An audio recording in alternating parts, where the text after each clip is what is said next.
da terra, berço de heróis, labor e glória. Essa mãe sublime, dos filhos teus mais cara joia, caminhando ao fluxo e ao influxo de teu progresso. Canta, terra querida, o grande dia de tua história. É o gigante que se agita e se levanta das virgens matas de... A história de Sertãozinho começa no século XIX, com a fazenda de Inácio Maciel de Pontes, e foi fundada por Antônio Malaquias Pedroso, em 1877. E ela tem uma história muito similar à história das cidades que foram fundadas aqui da região. Na época da colônia, época da colonização, houve aí o desbravamento e o massacre dos povos que já existiam e já tomavam conta dessa terra. Uma história que não vai ser de olhar de colonizador.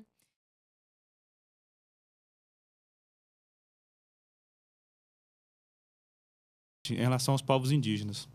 Os povos indígenas, eles eram considerados incapazes juridicamente. Então, quando tem a abolição e depois a proclamação da República, em 1890 se promulga uma infinidade de decretos. Tudo que nós somos hoje aconteceu em 1890.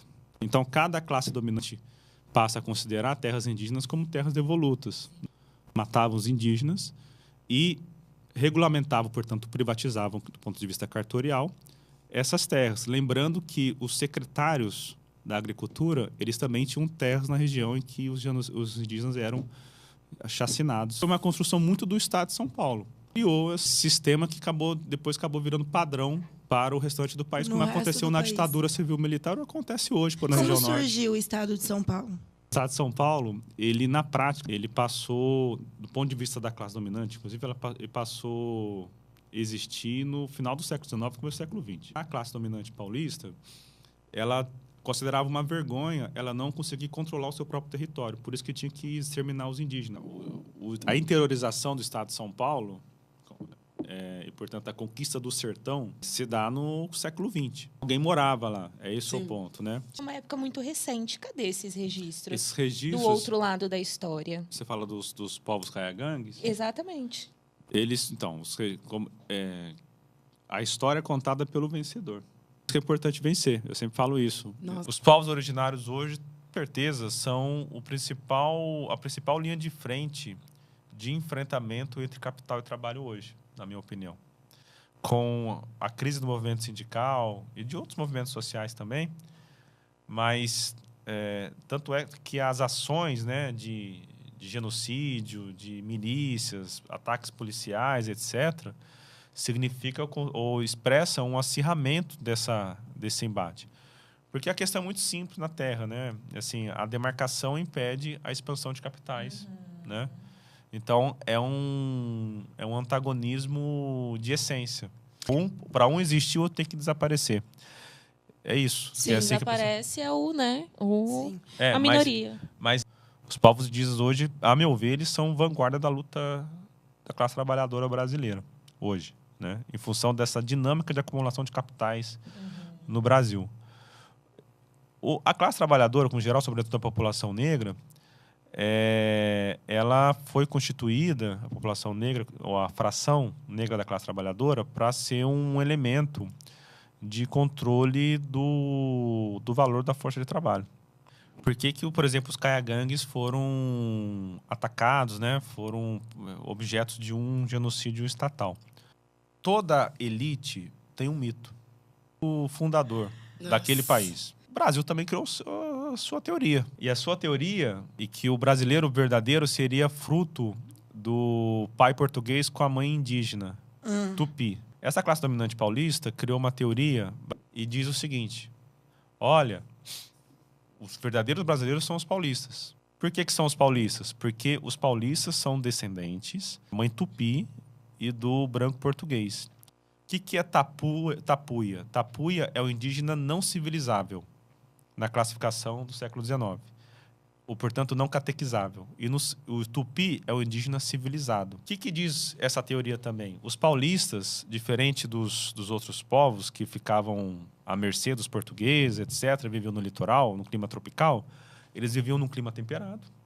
Essa classe dominante, portanto, ela estava autorizada a comandar, né, a dirigir o país. Isso era uma ideologia que justificava o seu predomínio na República Velha. E autorizava também a exterminar indígenas não civilizáveis, como os caiagangues, que eram tupis, na verdade, mas eles foram classificados na época como tapuias. O genocídio dos caiagangues se deu sobre uma explicação racial, por documentos oficiais. Não é que simplesmente eles foram lá e falaram assim, não, a gente quer as teses, então vamos matar vocês. Nós temos que matar vocês porque vocês são tapuias. É um genocídio. Do ponto de vista um holocausto, do ponto de vista conceitual. Sim. Esse documentário, ele visa resgatar, valorizar e preservar a rica história da ancestralidade afro-indígena da nossa cidade. Você provinha tem participação ativa para a questão da escravização? Sim, aí a gente precisa entender a segunda metade do século XIX. Ocorre a segunda proibição do tráfico transatlântico de africanos em 1850. Passa a existir, em seguida, o interprovincial. As províncias eram os estados de hoje. Essas províncias passaram a vender escravizados. E os estados que mais compravam as províncias eram as províncias que estavam vivendo o auge ou o início do auge do ciclo do café, que eram Rio de Janeiro, São Paulo e Minas Gerais.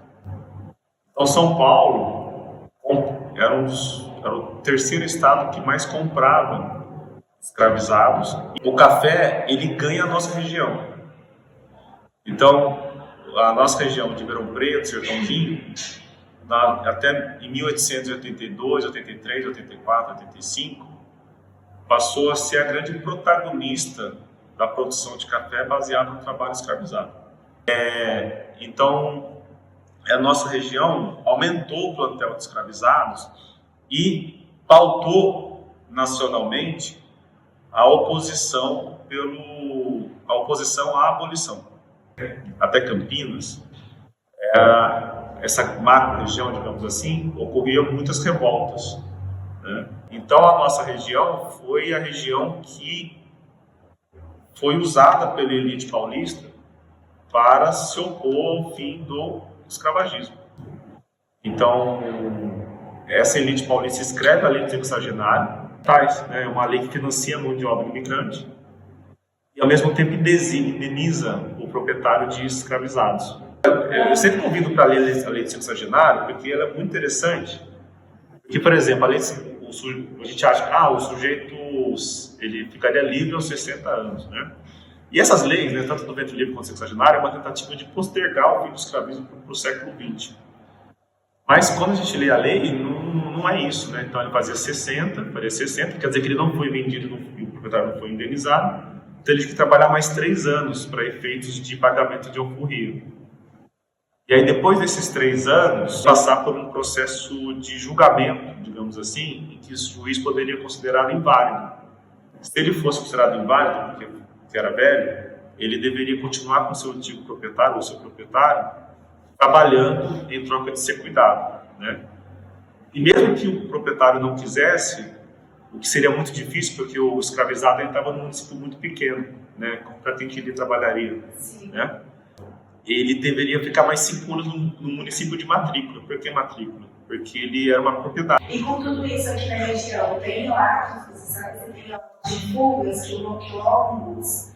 Há relatos, mas são relatos que eles são esparsos, estão compilados em banco de dados muito específicos. É um período que havia tantas revoltas, até tinha um movimento chamado Caifazes, era um movimento até de estudantes, movimento armado de estudantes, né, que contribuíam para a fuga de escravizados. Tinham libertos, tinham trabalhadores, tinha intelectuais também, coisa mais de marginalizados. E depois da abolição, o que foi das pessoas que estavam aqui? Depois da abolição, 2 anos depois, 1990, antes da Constituição de 1991, um conjunto imenso de decretos. E o Brasil constrói uma das políticas mais agressivas em relação à população negra. Políticas que eu chamo de políticas segregacionistas, porque não há outra classe na sociedade. Né? Se promulga um decreto ao Código Criminal de 1890. O Código Criminal pegava elementos, por isso que é conservador, tá? Pegava elementos da lei do sexagenário e da lei do ventre livre. Tinham 3 categorias de pessoas no Império, grosso modo. Livre, que é aquele que nasceu livre e que, portanto, não pode ser escravizado, ele é livre, que é branco. Nasceu escravizável, tá? E que, portanto, poderia ser escravizado. Mas, juridicamente, ele nasceu para ser escravizado. Que é aquele que nasceu escravizável, foi escravizado, mas que foi liberto. O liberto era obrigado a trabalhar. Se ele não trabalhasse, ele era preso numa colônia agrícola. É proibido a vadiagem. Então, o sujeito que fosse classificado como vadio pelo delegado e o juiz, ele era preso. Aí é proibido também a capoeira. O ponto aqui é proibida a vadiagem. Só seria extinto por volta de 2008. Era lei. Você tem também a proibição das religiões de matriz africana por crime de charlatanismo. Isso 2 anos depois da abolição. Você pega os relatos aqui da região, eles são muito claros. Em Ribeirão Preto, os negros não podiam entrar na Praça 15. Porque eles podiam ficar onde hoje, mais ou menos a altura do relógio, na Baixada. Né? Quando eles entravam na Praça 15, então você tinha editoriais do jornal A Cidade exigindo a ação da polícia e pedindo colônias correcionais para as crianças. E veja o ponto, e essas crianças eram presas. Né? E aí veja o ponto, era ilegal? Não era ilegal, era legal. Juridicamente era um ato perfeito. O Jornal Cidade até chegava a pedir uma lei municipal mais forte, violenta, para impedir que negros entrassem nos espaços que eram distritos a brancos. Né? E isso aconteceu por todo o interior paulista. Da segregação oficializada. Não, oficial, porque está no sistema jurídico. Até na nossa região. A Vai-Vai, né, é uma coroa, né? Que é uma escola que flertava ali os membros, né, os membros com monarquismo, etc. Aqui na nossa região, a Colônia Preta, tem a Colônia Preta aqui, e aí eles têm um altar para a Princesa Isabel, né, na igrejinha, porque era um movimento isabelita.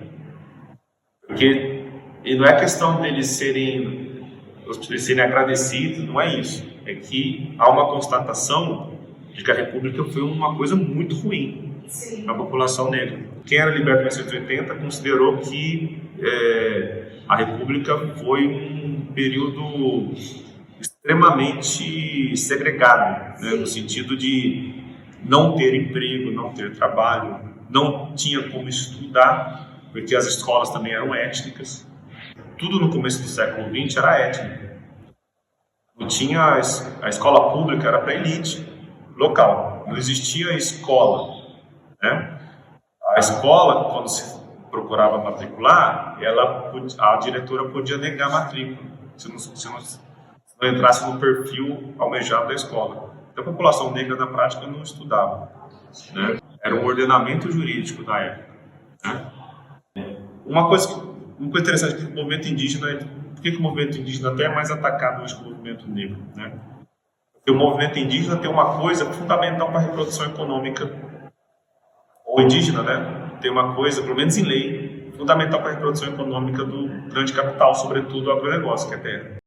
Toda essa história, né, todos esses fragmentos que a gente está vendo, a gente percebe o quanto a gente ainda tem a cultura afro-indígena até os dias atuais, né? E o quanto faz parte da história de Sertãozinho essa cultura. Falando um pouquinho disso, a gente pode citar, por exemplo, o Carnaval em Sertãozinho, que é uma festividade muito cultuada desde os primórdios da fundação da cidade. Temos aí uma figura nacionalmente reconhecida, que é o Mané Gaiola, que foi um personagem muito configurativo do Carnaval de Sertãozinho.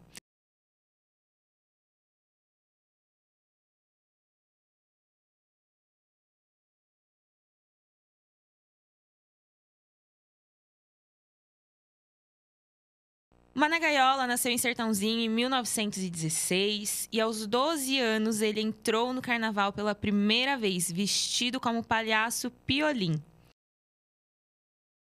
Era o início de uma história feita de sorrisos, criatividade, resistência, sendo que naquela época o carnaval era puro improviso. Mas o Mané Gaiola aprendeu a fazer arte com o que tinha: arame, corda, pano e muita vontade. Nos anos 1940, nasceram os primeiros bonecos gigantes de Mané Gaiola. Eram animais fantásticos, palhaços, personagens do povo. Eles simplesmente transformavam o básico em espetáculo.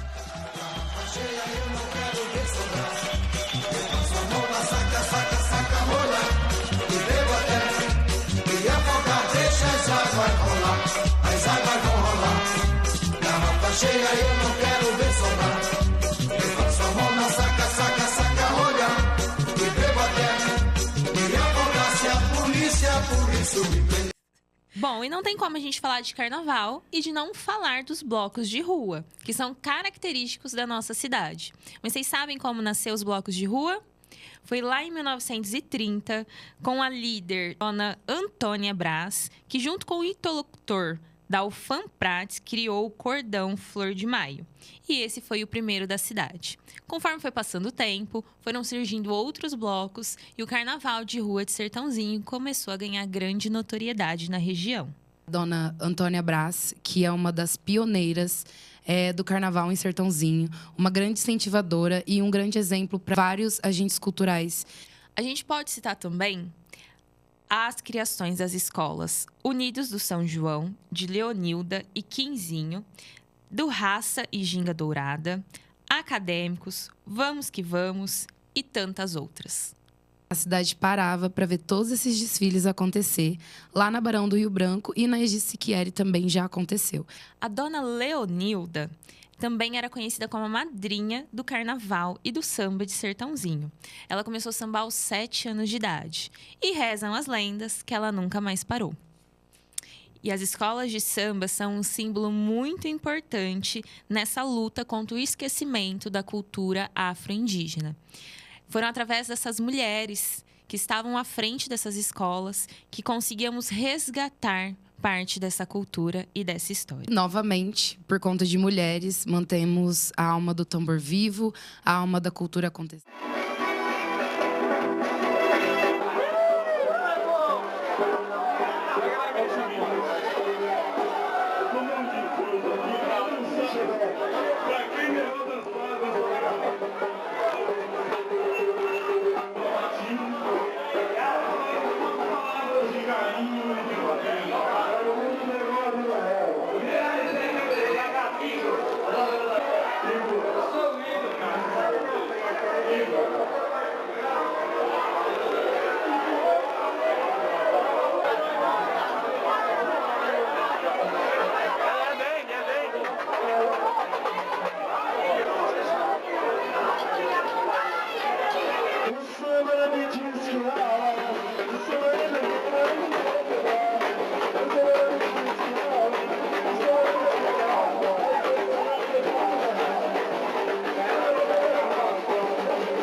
A partir dos anos 70, em meados dos anos 70, os anos 80, aí, então começaram a surgir as repúblicas. O Carnaval de Sertãozinho, a cidade das repúblicas.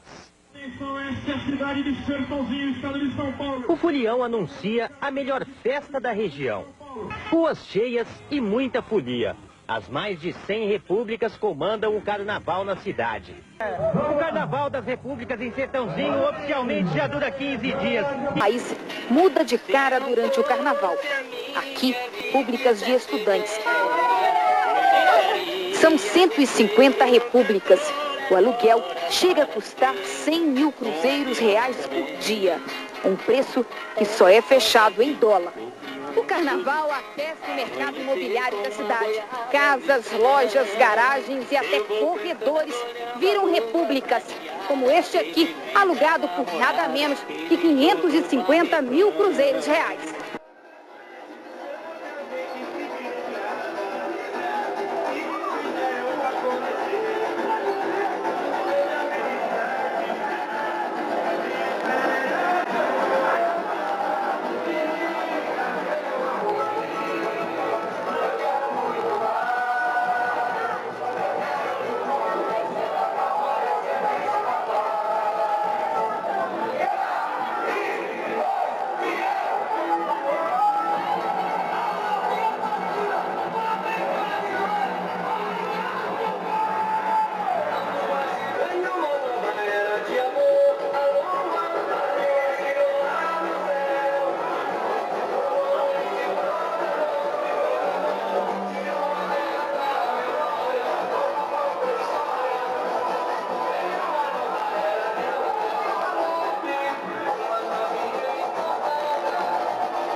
Antigamente, existiam os terreiros em Sertãozinho e esses eram muitas vezes perseguidos pelo Estado, pela polícia.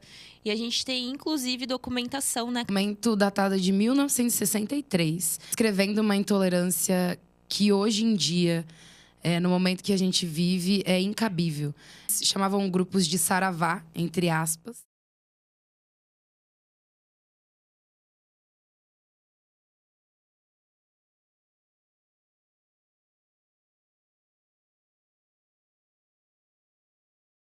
Hoje em dia, você acha que ainda continua essa intolerância contra os terreiros de Sertãozinho? Com certeza. Temos a história e a vivência de um terreiro que sofreu uma intolerância por conta do barulho da atabaque. A atabaque, para quem não sabe, é o tambor que dá vida a todo o rito que tem dentro de um terreiro. Muito grande o preconceito. Também já ouvi vários relatos de outros pais e mães de santos de força policial entrando dentro da residência e destruindo locais com vários fundamentos.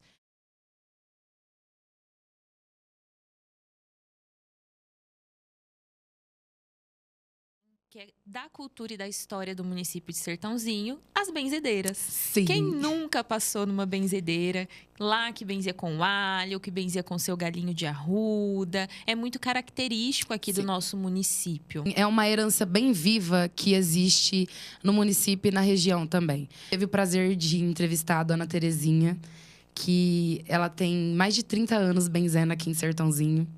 Então, conheço a dona Terezinha. Sim, Amâncio Jimenez. Quando que a senhora nasceu?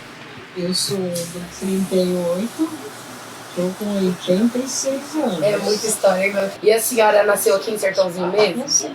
Sim. Quando eu era pequena, Sertãozinho não tinha. Era terra. Era tudo terra. Não tinha rodoviária, nada lá. Não tinha nada. Não. Quando via o ônibus, falava ônibus, falava jardineira. Jardineira que chamava. Aí às vezes a pessoa queria ir para Ribeirão, algum lugar, para não chegar em Ribeirão cheio de poeira, eles vinham aqui e pegavam o trem. E a senhora nasceu aqui? Os seus pais vieram de algum outro lugar ou também nasceram aqui? Meu pai de outro lugar, né? Eles vieram de onde? Meu pai nasceu muito na roça, meus pais. Minhas irmãs são crentes, só eu que sou espírita. Eu trabalho aqui, vai fazer 60 anos que eu trabalho no exemplo. Eu trabalho de quarta e sexta-feira, eu tenho umas 30 pessoas. À noite eu tenho trabalho, eles falam centro, mas não é centro, é uma casa de oração. Tem a gente fazendo nossas orações. Agradeço todos os orixás. O que fez a senhora começar nessa parte de benzer? O que levou a senhora nisso? Eu passava muito mal, estava direto no médico. Me chamou o Juvenal Fernandes, secretário, veio e me fez um passo, aí eu melhorei. Aí quando foi a noite de novo, foi muito horrível quando está desenvolvendo. Aí eu falei, eu estou morrendo, mamãe. Ela pegou e falou, não fala isso. Chamou ele de novo. O que o meu marido fez? Meu marido pegou, me pôs chamou em ambulância e me levou lá nas clínicas. De repente eu apagava, não via mais nada. Aí eu caía, né? Eles me seguravam. Aí teve um médico que falou assim, o meu marido, você acredita em benzeção? Ele falou, não. Mais ou menos, ele falou. Você leva para sua mulher, que ela não tem nada de consulta para nós. Não tem como consultar ela. Para benzer ela em algum lugar. É onde que eu fui no São Juvenal. Vim só uma vez, tá muito bom demais. Aí comecei no São Juvenal. Aí comecei a desenvolver. Entendi. A senhora se encontrou ali. Comecei a desenvolver. E a senhora tinha quantos anos nessa época? Acho que eu tinha uns 30 anos. Depois disso, a senhora só continuou mesmo. Mas o que eu fiz? Tá vendo meu quarto aqui? Sim. Eu fiz um altar nesse cantinho. Eu tenho 10 pessoas aqui. Daqui, aí vinha muita gente, eu falei, não dá certo. Aí ele me abriu um canto lá para mim trabalhar. Coberta só. Não, agora... Foi muito difícil para a senhora nessa caminhada? Dos preconceitos e tudo mais? Sim, vivi muito demais. Me chama de Saravá. Chamava meus filhos de Saravá e dizia, não fica fazendo pra vocês, não fica bravo não. Isso. Mas muitos não sabem o que é Saravá. Acho que coisas ruins, não é não, viu? Não é. A senhora teve alguma grande coisa que aconteceu que marcou bem a senhora? Não temos dinheiro, não tinha comida para comer, né? Nós passamos. Eu não tinha comida para dar para meus filhos. Aí ninguém reclamava de fome, ninguém. Comecei a atender, vem outro. Agora eu atendo de quarta-feira, das 2 às 5, das 5 eu parto, eu trabalho à noite, corrente de oração. Sim. E de sexta-feira. Foi minha vida, filha. Eu passei pelo médico. Eles me acharam um câncer em mim. Nossa.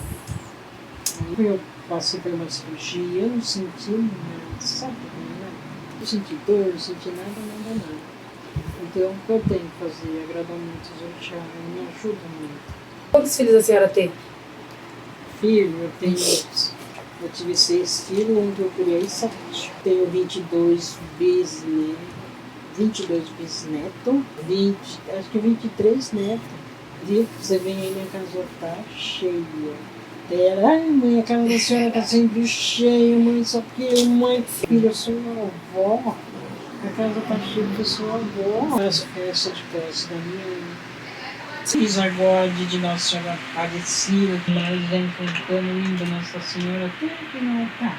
Tem, assim, na cidade de muito renome, muito importante, já passando pela cidade. São Paulo, Ribeirão, Pitangueiras. Quero benzer mesmo, benzer. Tem alguma história de alguém que marca a senhora até hoje? Eu benzi tudo quanto é jeito, aqueles pele, com isso, com aquilo. Entrei lá, fiz minha obrigação, então eu não posso. Eu não estou andando, estou andando disso aqui. Isso aqui Minha cabeça tá boa, meus braços tá bom, por que eu vou parar? Eu falei, eu vou parar só a hora que Deus falou assim, tá no campo. De lá do começo que a senhora começou até agora, o que a senhora pode dizer em comparação, sabe? Tipo, da cidade quando era antes, da cidade quando é agora. Melhorou. A usina é muito pobre, não tinha nada. Coitados, pobre. Eu comecei a trabalhar com 7 anos, sabia?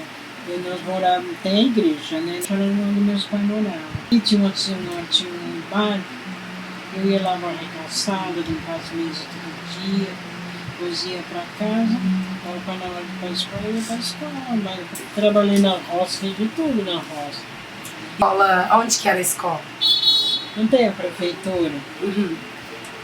Então, aquela escola ali pela prefeitura. Mas era pequenininho, tudo pequenininho, as coisas eram difíceis.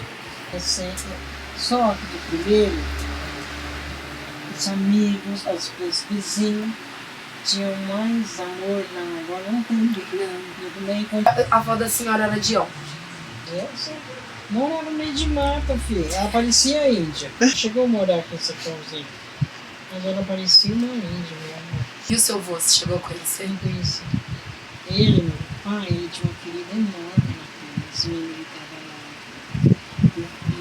ele vinha do trabalho, quando olhava se faltava alguma coisa, ele já lavava os braços, o ia buscar. Ele nunca deixou minha mãe sem nada. A professora me chamava de negrinha. Isso era em qual década? Chorei, falei, não chorar mais não. Aí eu tava chocando minha mãe. Negrinha! Aí teve um dia, eu tava chocando minha mãe, né? Aí ele me chamou de negrinha. Aí eu peguei o que eu fiz, peguei o caroço da mãe e fiz assim, melhor, tá? Eu não falava pra minha mãe, né? Da minha mãe era muito educadinha, era boazinha. Um momento muito bom que a senhora leva na memória. Eu viajei pra vários lugares. Já desfilei, ganhei segundo lugar. Não é, Marilene? De Miss que eu ganhei. A mulher que falou assim, olha, cada um pega a sua roupa, melhores que tem no guarda-roupa, e vai gastar em roupa. Aí, olha, quando tem as madames lá, tudo chique, sabe? Um chique, meu Deus. Fiquei quietinha aí, né? Aí vai daqui, vai dali, eu olhava em mim, desfazia de mim. Desfazia com aquele orgulho, com aquela coisa. O que eu fiz? Eu peguei um vestido, um conjunto que eu ganhei. Da Terezinha Botelho, eu lembro. Uma mulher que tinha farmácia. Ganhei um conjunto com ela cor de rosa. Eu disse, então eu vou pôr esse conjunto. Chegou lá, as mulheres alugaram o vestido. Só que eles deram o cabelo, tudo de maquiagem pra gente. Eu fui lá, quer dizer, elas passavam, olhavam assim de lado, né? Meu Deus, eu fico feliz. Eu sou uma, ela tem um vestido chique, né? Aí tá lá. Aí chegou lá no desfilar. Vamos desfilar. Todo mundo desfilando. Aí eu lá, né? Muito sem graça por causa de mim. Aí vai daqui, vai dali, palma. Eu recebi muita palma. Aí eu recebendo palma, imaginei. No silêncio pensando. Minhas outras tão bonitas, pra que eu palma? Aí vai daqui, vai lá e na hora de chamar lá, fulano, tá, fulana. Aí me chamou, eu fiquei meio daquetinho. Isaura, era eu. Eu ganhei em segundo lugar. Muito desfilava também, muito de baiana. Contou pra elas? Olha, meu sonho é vestir de baiana. Meu Deus, eu tenho que mas ela desfilava nas escolas de samba. A senhora participou das escolas de samba daqui? Aqui lá em Ribeirão. Daqui de Ribeirão. Aí a mulher me pôs de baiana destacada lá na casa. 60 anos eu comecei isso. Já tem 60 anos, sou mesmo. Nossa, a senhora já passou na vida de muita gente.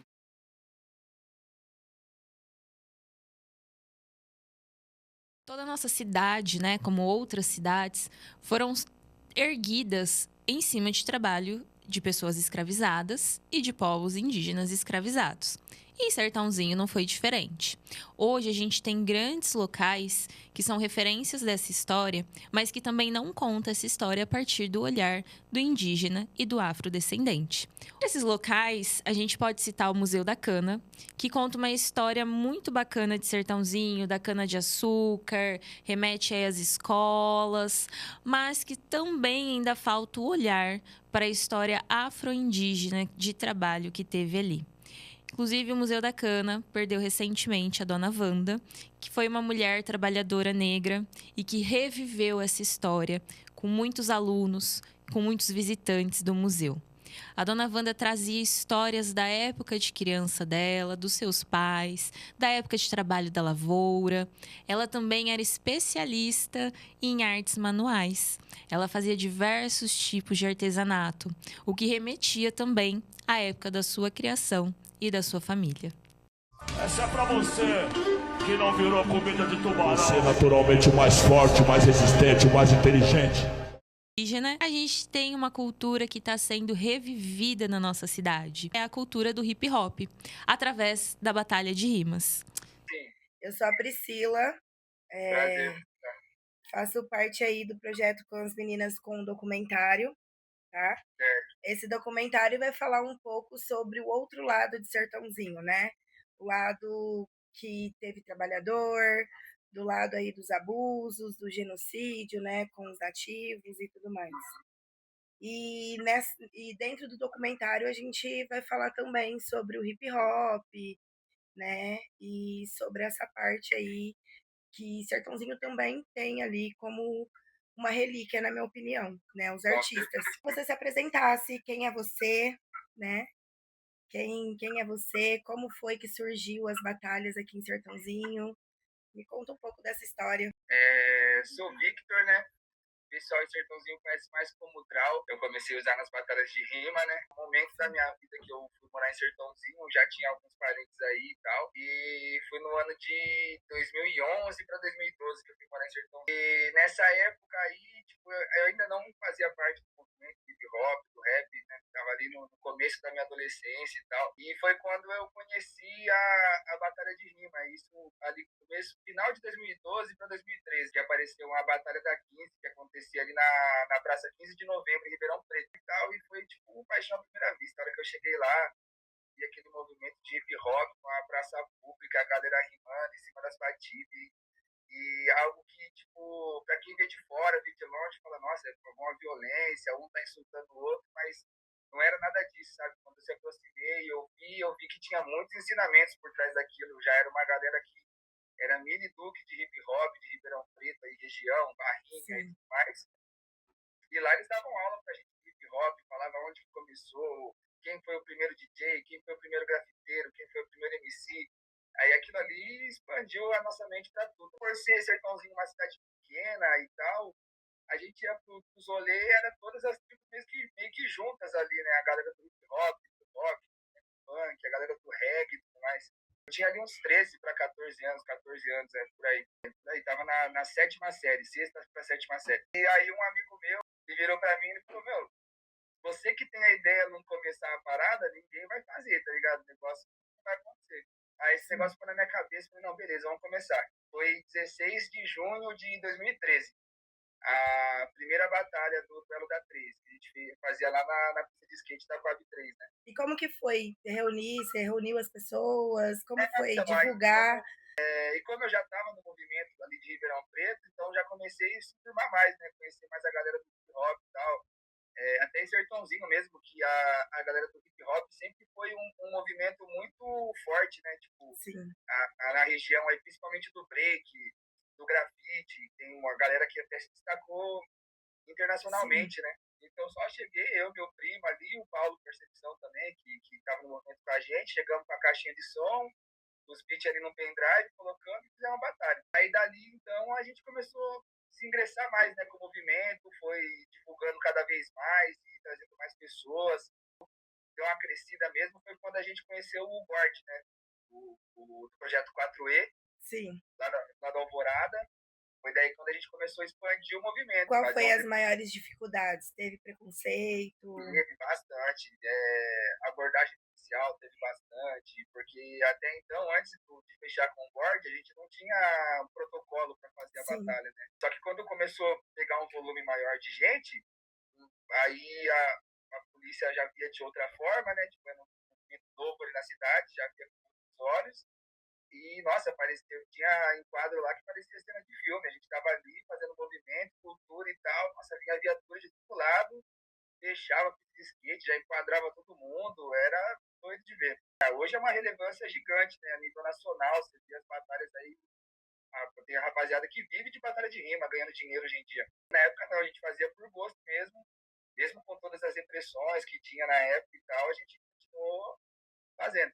Mesmo ali com apoio, mesmo ali tendo, né, um alvará ali reconhecendo, você acha que ainda era marginalizado? E de lá pra cá, você acha que mudou muito? Mudou bastante coisa. É que, tipo, aí eu já não sei, né? Tipo, eu vejo mais... mas em geral, no hip hop. No geral, cresce muito, é muito diferente. Hoje em dia rola também ainda muita repressão com as batalhas de rima, porque são muitas, né? Tipo, fora as que tem na internet, que são as maiores, as gigantes e tal, tem muita batalha pequena aí em vários cantos de várias cidades que acontecem repressões policiais, principalmente em cidades pequenas, né? Que o pessoal não é tão acostumado a ver isso. E você acha que foi importante a ajuda que vocês tiveram para o movimento crescer, para que, até pelo seu lado pessoal, né? Como o Vitor, né? Sim, com certeza, porque foi uma parada que eu comecei e que eu faço isso até hoje. Até hoje eu trabalho com rap, né? Tipo, hoje em dia não mais com batalha de rima, mas hoje em dia faço produção musical, sou produtor musical na área do rap. Trabalho com artista de grande nome do mercado e tudo isso graças a esse começo, porque é um negócio que formou a minha vida mesmo. Assim. Hoje eu já adulto, casado aqui e tal, mas trabalho com a parada até hoje por conta desse começo, de ter pessoas que apoiaram e falaram, não, segue esse caminho aí que vai dar certo sim. A gente tá aqui, o Projeto 4E mesmo, o Board, o Luiz, a rapaziada que desde antes de eu nascer, 90 e poucos, 80 e poucos, já tava fazendo hip hop sertãozinho, sabe? Dá pra sentir que afofaram um caminho pra vocês passarem, né? Exatamente. A mesma coisa que vocês fizeram pra juventude de agora. Pra juventude de agora, Então, quando tiver gente pra fazer, vai fazer, entendeu? Porque não pode parar. Sim. É muito importante. Com certeza. Que salvou muita gente, sabe? Qual que é a importância do hip hop? Qual é a importância da arte, né? Pra juventude hoje em dia? Da mesma forma que salvou minha vida, salvou a vida de uma galera que colava lá nas batalhas também. Uma molecadinha que a gente via que, tipo, se não tivesse algo para um entretenimento ali, algo para se divertir, ia se divertir de outras formas, ia aprontar, fazer as coisas com companhia errada, que é isso que a rua traz, né? Tipo, a rua, você escolhe qual caminho. Com certeza. E que recado que você deixaria, principalmente pro, né? Você morou aqui, você mesmo, por uma passagem aqui, deixou uma história, deixou um legado, que olha quanto tempo já faz, né? E que recado que você daria ali pra juventude que tá ali em volta da 3 e até na cidade toda, que agora voltou a ser um ponto de encontro, né? Voltou a ser um ponto de ali estimular o hip hop. E qual recado você deixaria? O Vitor lá de 2013, olhando hoje o Vitor de 2025. Eu diria que tem que acreditar. Acreditar em você, no seu instinto, no seu dom, porque eu acredito que tudo é prática, né? Tudo é fazer. Sim. Então é comércio, sabe? Tipo, se você acredita nisso, se você gosta, comece, pratique, não para, porque isso pode mudar a sua vida, pode tomar vários rumos, igual tomou na minha, do meu primo, do Paulo Percepção e da galera que veio antes também, do Board, do Luiz, do Kita e tudo mais. Se trabalhar direitinho, dá pra viver de arte. Dá pra viver de arte, com certeza. E ver pessoas como você, né, que criou isso, pessoas que cresceram, né, como já foram citados, crescendo cada vez mais e vivendo da sua arte, com certeza é inspiração para outras pessoas.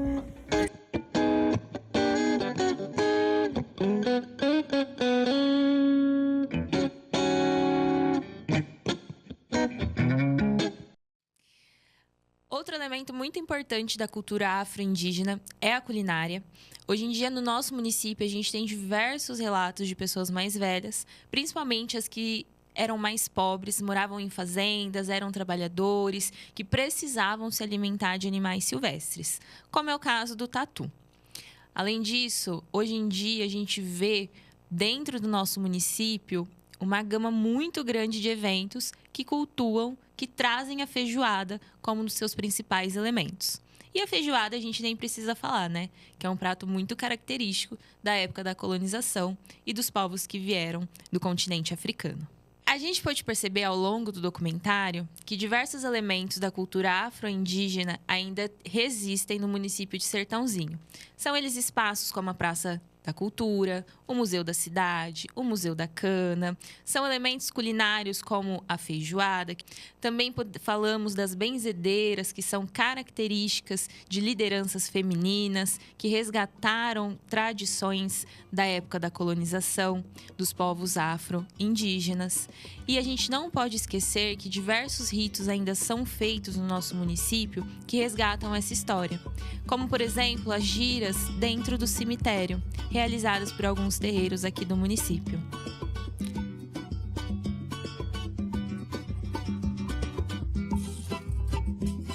O documentário surgiu da ideia, da Lei Aldir Blanc, que é um incentivo do Ministério da Cultura, e a gente conseguiu trazer essa verba para nossa comunidade através da Secretaria de Cultura e Turismo de Sertãozinho e da Prefeitura Municipal de Sertãozinho.